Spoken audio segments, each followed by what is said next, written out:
Ayan, ito yung sinasabi ko sa inyo na kumukulo-kulo. Ayan. So mga isda po yan. Yun nga lang, hindi ko alam kung anong klaseng mga isda yung mga nandyan. Kasi mamaya pag nabulabog yan, pag hinagat sila ng malalaking isda, ayan, so magkakatakbuhan po yan gitna. At syempre, pag hindi handa yung aking camera, matutulat na naman po ako. Ganun lang yun, kasi mabilis sila tumakbo. Mabilis sila tumakbo. Tumakbo talaga.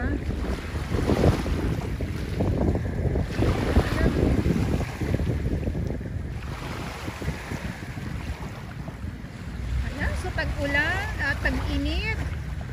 Kaya masusulya pa na naman natin yung mga yung mga iba't ibang lamang dagat dito sa tabi lang mismo nitong Dolomite Sand or dito mismo sa Dalampasigan.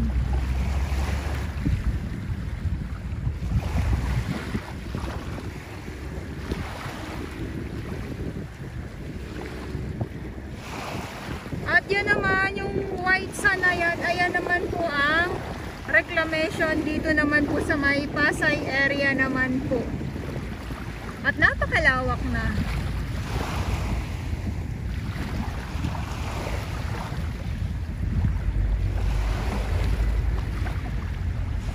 Ikot ko lang kayo. So, yung view na yan ay sa Manila Yacht Club naman po. Ayan na kung saan ay nandyan ang ating GPS Mandaragat araw-araw. Siyempre, nandito tayo sa Dolomite Sand.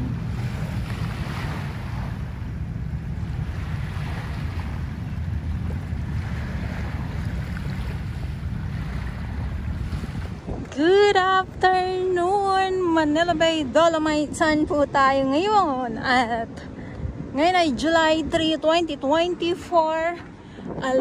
Una na po. Tirik na tirik ang araw.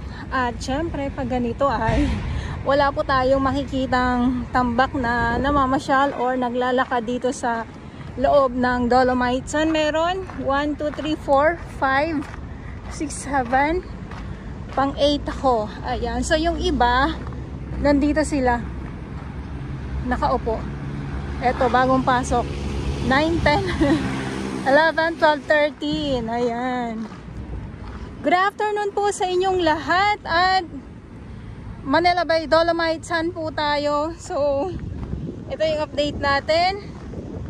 Nandito pa din po ang ating mga warriors, ang ating Estero Rangers ng DENR, MMDA, DPS Mandaragat.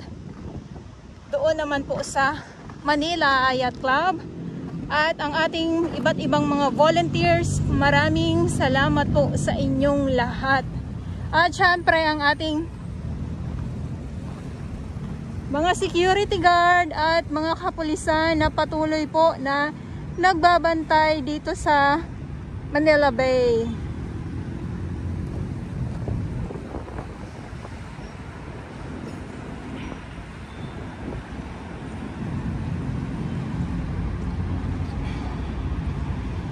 Ayan, so ito lang po yung ating ating bisita ngayon.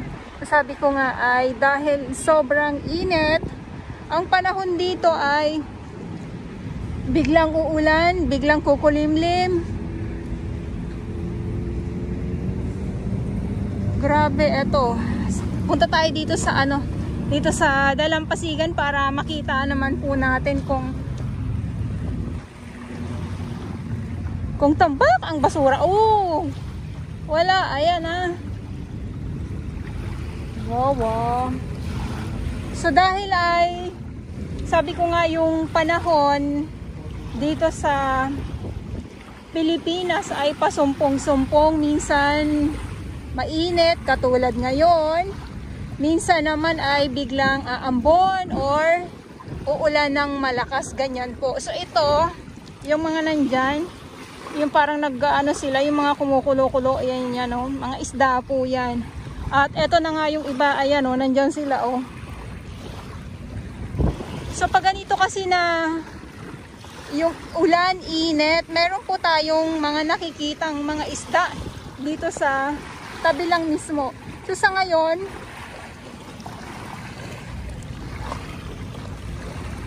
mag-aabang tayo. Ay, mag-aabang. Medyo malayo lang po pag ano, no. Ito yung sinasabi ko, may mga maliliit yung ano, yung ayun, no, katulad no, no. Yung ayun na, tinuklaw na. Yung ano, yung kulay red, yung kanyang nguso. Hindi ko alam kung ano yung, ayun na, ano na. Hala na, ayun na. Ayun, oh. Nagkakatakbuhan na naman dito. So dito lang talaga sa tabi nagkakatakbuhan itong mga isda na ito. So paano lang sila, pabigla-bigla lang talaga sila kasi may mga maliliit na mga isda na sinusugod ng mga malalaki naman. Ayan, oh, katulad yan, oh. So mahirap naman po kung ayan sila, oh. Ayan, nandyan, ayan. So mahirap naman po kung habulin ko sila, di ba?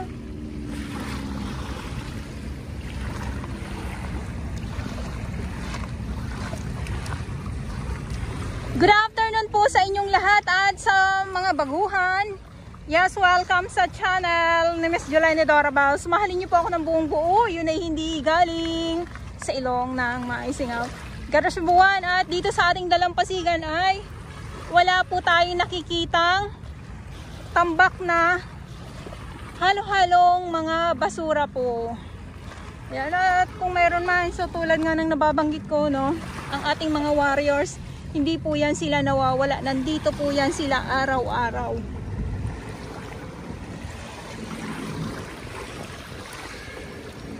At yung mga itim-itim na yan, ayan po yung YouTube. Geotextile po. Sorry naman.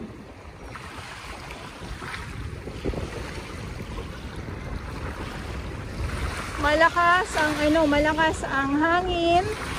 Kaya pasensya naman po kung ang aking kuha ay medyo maingay. Anong sarap pakinggan ng ng alon. Yung hampas ng alon dito sa dalampasigan.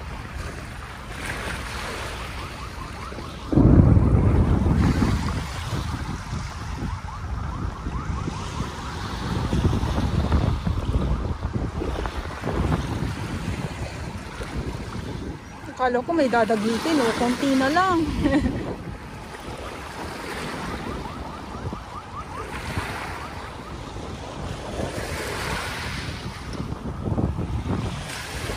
At po, ang sitwasyon ngayon dito, so malinis, aliwalas.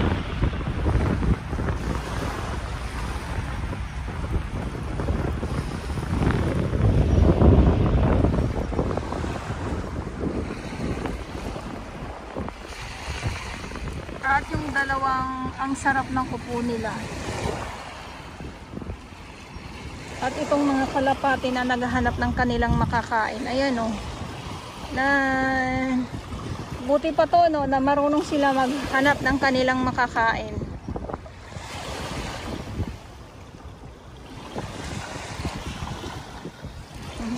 Ang cute naman nila.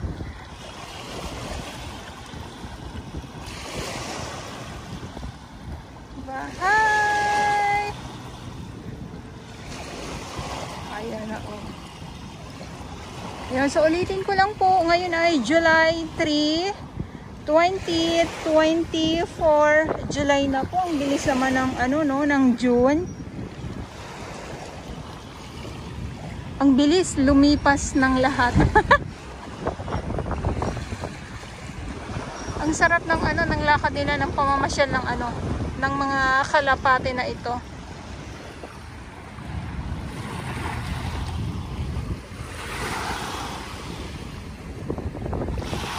So dito inaabangan ko yung mga isda talaga na pumunta dito sa dito sa tabi para makuhanan ko talaga kung ano yung hinahabol ng malaking isda. Ayan, oh, yung mga kumukulo-kulo na yan, oh.